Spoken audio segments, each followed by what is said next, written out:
PTI धरने पे आप पूरी नलों के साथ पहुंचे हो जी। शामिल हुए नरेश प्रधान जी भी, जिला प्रधान जी भी हैं। क्या कहना चाहेंगे, क्या आश्वासन आपने इन लोगों को दिया है? देखिए, ये ठीक है कि सुप्रीम कोर्ट का फैसला है, लेकिन सुप्रीम कोर्ट के फैसले के अलावा भी विकल्प बहुत है सरकार के पास। ये लोग कहाँ जाएं जिन्हें 10-10 साल नौकरी कर ली, अब ये ओवरेज हो गए, अब कहीं नौकरी लगने के लायक रही नहीं है अगर नए सिरे से लगाएंगे तो।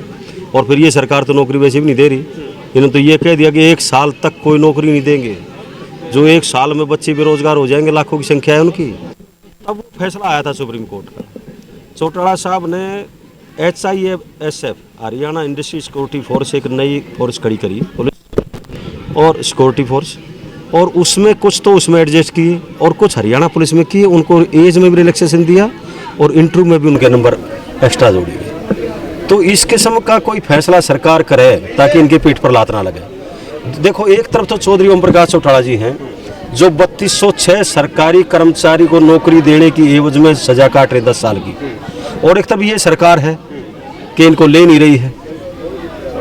तो सरकार को चाहिए कि इनके मामले में विचार करें और विधानसभा का सत्र बुला करके उसमें कानून बना करके इनको दोबारा से नौकरी पर लेने का काम करें। कांग्रेस के राज्य में इन लोगों को लिया गया था, क्या लगता नहीं कि कहीं कांग्रेस की भी कुछ खामियां रही होगी? मुझे उसके बारे में ज्ञान नहीं है कि खामी क्या है, ना मैंने सुप्रीम कोर्ट का फैसला पढ़ा है। लेकिन अब तो बात यह है कि इनको रोजगार कैसे मिले। अगर कानूनी खामियां रही हैं तो फिर सजा उनको मिले जिन्होंने कानून तोड़ा है। इन्होंने नहीं तोड़ा है, ये जो बैठे हैं जिन्होंने तोड़ा है, चेयरमैन ने और जो मेंबर थे उनके या जो भी उसमें शामिल थे, तो उनको सजा मिलनी चाहिए। इनको क्यों दे दी? बहुत बड़ा वादा आपने किया इन लोगों के बीच की, आपकी पार्टी की लहर चल पड़ी है, जिक्र हो रहा है, अगर आपका राज आ जाता है तो आप लगा दो। इसमें कोई दो राय नहीं है। चौधरी ओम प्रकाश चौटाला जी, भाई अभय सिंह जी जो कहते हैं वो करते हैं। अब 8 तारीख को लॉकडाउन खुला था और 8 तारीख से ही हमारी पार्टी में सैकड़ों नहीं हजारों की संख्या में दूसरी पार्टियों के लोग शामिल हुए हैं। मैं कहने लग रहा हूँ, हमारी पार्टी की सरकार आएगी, इंडियन नेशनल लोकदल पार्टी की तरफ से भाई अभय सिंह चौटाला जी मुख्यमंत्री बनेंगे, कानून बना करके उनको दोबारा से रोजगार देने का काम करेंगे। विधानसभा सत्र अगर आता है तो क्या विधानसभा सत्र आएगा, भाई अभय सिंह चौटाला जी जोर शोर से इनकी बात उठाएंगे। सुप्रीम कोर्ट का फैसला है तो क्या पार्टी इसमें कुछ फैसला अपना दे पाएगी? मौजूदा सरकार की बात करें तो वो क्या कर सकती है? मैं एक बात आपसे, आप सबको पता है इस बात का, आप तो मीडिया से जुड़े हुए लोग हो। आज से लगभग 30 साल पहले शाहबानो का केस आया था जिसमें सुप्रीम कोर्ट का फैसला था, किसी सरकार ने उसको लागू नहीं किया। कांग्रेस की सरकार भी चली गई, बीजेपी की सरकार चली गई। SYL का फैसला हरियाणा के हक में आया था, ये सरकार लागू क्यों नहीं कर रही है? SYL तो जीवन रेखा है हरियाणा की, उसको तो लागू कर नहीं रहे हैं। इन बेचारों के पेट पर लात मार करके इसके फैसले को लागू कर रहे हैं, ये गलत तरीका सरकार का।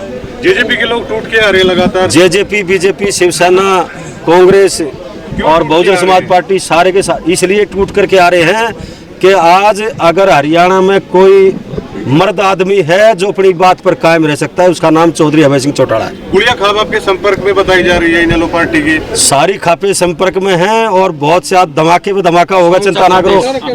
ये शर्मा जी ने शुरुआत कर दी है, नरेश शर्मा जी ने, पूर्व विधायक हमारे, और इन्होंने शुरुआत कर दी और उसके बाद भारत ये आपकी बहुजन समाज पार्टी सारी की सारी पार्टी मर्ज करेगी और बीजेपी की जी में आप शामिल हो गए। आज आपका कार्यक्रम भी देख लिया, काफी ओजस्वी बोल रहे हो, तो बोलो घाटी साहब जो कह रहे हैं पार्टी की जो पड़ी है, जो प्रधान जी ने बोला वो सत्य है। और मैं अपने प्रधान जी से जोड़ते हुए एक गुहार जरूर लगाऊंगा कि विधानसभा और पार्लियामेंट राष्ट्र स्तर पर कानून बनाती है और विधानसभा राज्य स्तर पर, तो क्यों नहीं सेशन बुलाकर स्पेशल और इन भाइयों को कानून बनाकर राहत दे सकती है?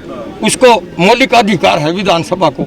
और पक्ष और विपक्ष अगर इनको न्याय देंगे, इनके भविष्य का ध्यान रखेंगे, इनके पेट पर लात ना मारकर इनको राहत देंगे, तो पक्ष और विपक्ष उनको समर्थन करेगा और इनको राहत देने में हर संभव सहयोग सरकार के साथ खड़े होगा समूचा विपक्ष और सहयोग करेगा।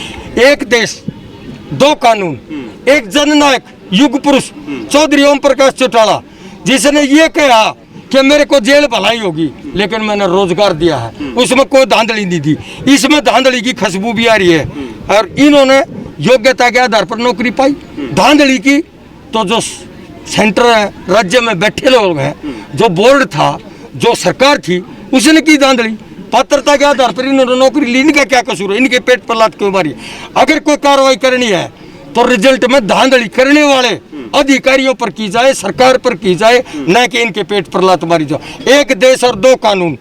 एक प्रदेश का मुख्यमंत्री जो एक एक बच्चे को प्रदेश के अंदर रोजगार देना चाहता था, किसानों को राहत देना चाहता था, किसान को मजबूत करना चाहता था, वो जेल काट रहा। अरे एक सरकार जिसने इनके साथ धांधली कर दी, जो खुद दोषी है, वो एक पीड़ित जो कर्मचारी है वो सजा भुगत रहे। एक देश दो कानून, एक में तो लीडर सजा काट रहा है, एक में कर्मचारियों को सजा दी है।